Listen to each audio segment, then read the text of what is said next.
안녕하세요. 맥북 관련 정보를 전해드리는 우왕국입니다. 제가 지금으로부터 1년 6개월 전에, 그러니까 2021년 4월 10일에 맥북 에어 M1 성능 향상 팁이라고 해서 써멀 패드를 부착하는 영상을 올렸었습니다. 제가 아는 한 국내에서 맥북 M1 에어 써멀 패드 부착 영상은 제가 처음이었거든요. 물론 그 이후로 국내 대형 테크 유튜버분들도 영상을 많이 올리시긴 했지만요. 그런데 1등으로 올린 거에 비해서 조회수가 영 안 나오긴 했어요.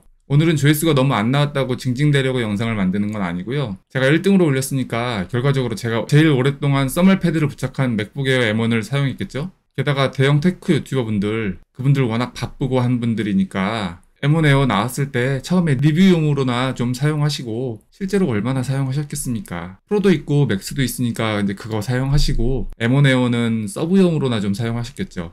그런데요, 저로 말하면 M1 에어 실사용자 아니겠습니까? 전 M1 에어를 모니터에 연결해서 메인으로도 사용 중이고 이걸로 웹서핑도 하고 자료도 찾고 유튜브도 하고 아프리카 TV도 시청하고 초보지만 이걸로 영상 만들어서 유튜브도 운영하고 있습니다. 그러니까 국내외 통틀어서 유튜버이면서 M1 에어 부착하고 실사용하고 제일 오래 쓴 사람이 바로 저라는 거죠.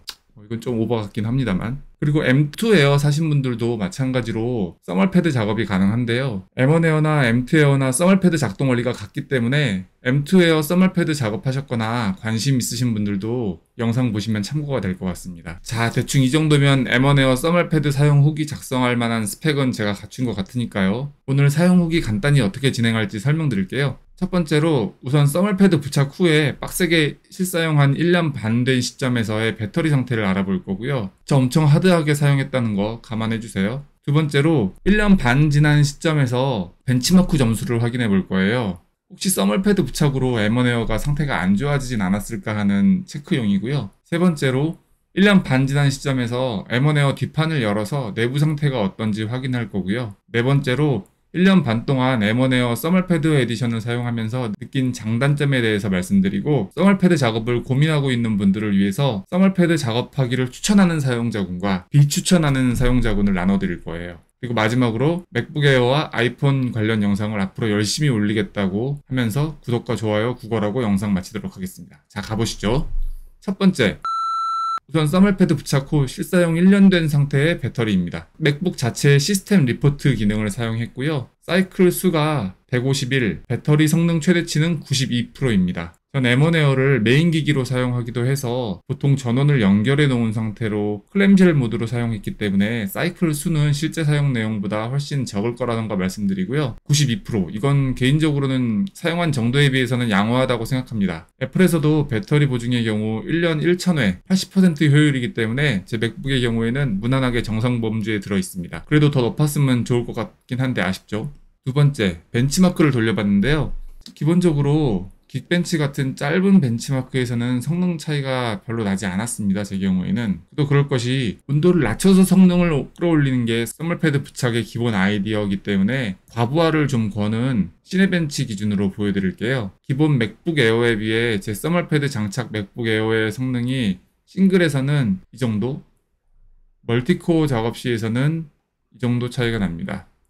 써멀 패드에도 여러 가지가 있고 열 전도율도 다양하다는 거 알고 계실 거예요. 전 알리에서 파는 비교적 저렴한 써멀 패드를 사용했다는 점 알려드립니다. 이제 뒷판을 열어서 내부 상태가 어떤지 확인해 보겠습니다. 자, 써멀 패드는 잘 붙어 있습니다. 배터리가 부풀거나 하지 않고 매우 멀쩡하게 있습니다.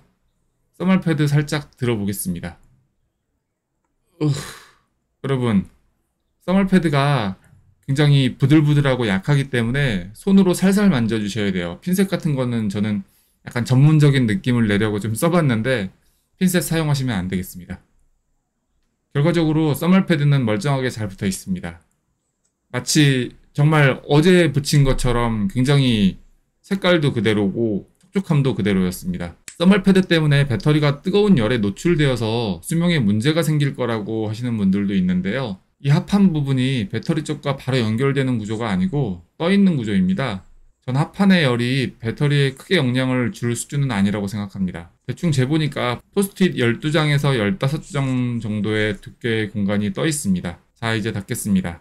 닫을 때 팁을 하나 드릴게요. 써멀 패드 작업하시고 다시 합판 조립하실 때 나사 체결하시잖아요. 얼만큼 조이시나요, 여러분들? 우리나라 사람들은 나사를 체결해야 되는 것보다 더 강하게 조이는 경향이 있다고 합니다. 저도 지금 합판 나사 조이다가 너무 세게 나사를 돌려서 3개 정도 나사 머리가 뭉개지기 직전인 상태입니다. 나사는 너무 세게 조이실 필요가 없어요. 자, 이제 1년 반 동안 맥북 에어 사용한 후기에 대해서 말씀을 드려볼게요. 사실 거의 처음부터 써멀 패드를 부착하고 사용해서 써멀 패드를 붙이지 않은 맥북 에어의 성능 차이는 저는 사실 잘 몰라요. 애초에 향상된 성능으로 쭉 사용했기 때문에요. 다만 벤치마크에서 보시는 것처럼 성능 차이는 분명 존재합니다. 성능 차이는 가벼운 작업보다는 무거운 작업을 돌릴 때 확실히 더 많이 나게 되네요. 써멀 패드를 붙인 것의 단점은 써멀 패드만큼 무게가 늘어나겠죠. 뭐 미세하긴 하겠지만 어쨌든 차이가 나긴 할 테니까요. 두 번째로는 무거운 작업을 할 때는 합판이 뜨거워진다. 이건 정말 단점이 맞긴 합니다. 장점으로는 합판이 뜨거워지는 만큼 오히려 상판으로 올라오는 열이 줄어들어요.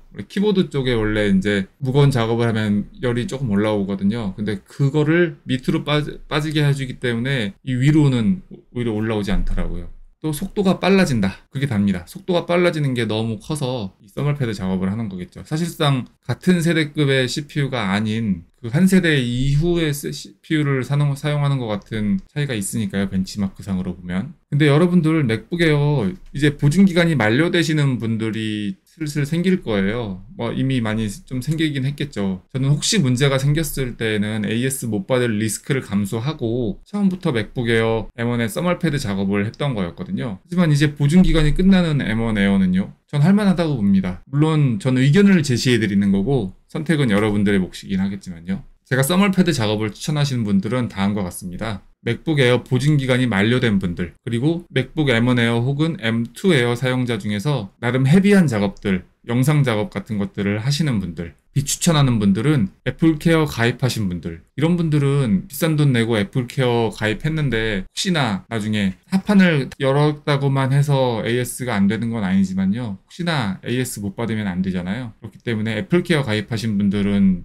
비추천하고요. M1 에어나 M2 에어로 영화 보고 웹서핑하고 유튜브 좀 하고 문서 작업하고 가벼운 작업 위주로 하시는 분들은 써멀 패드 작업의 효용을 느끼기 쉽지 않을 것 같기 때문에요. 저는 추천드리지 않습니다. 이렇게 맥북 M1 에어 1년 반 동안 실사용한 사람의 후기였고요. 앞으로 맥북 에어하고 아이폰 관련 영상을 꾸준히 올리도록 할 테니까요. 좋아요와 구독 부탁드리겠습니다. 감사합니다.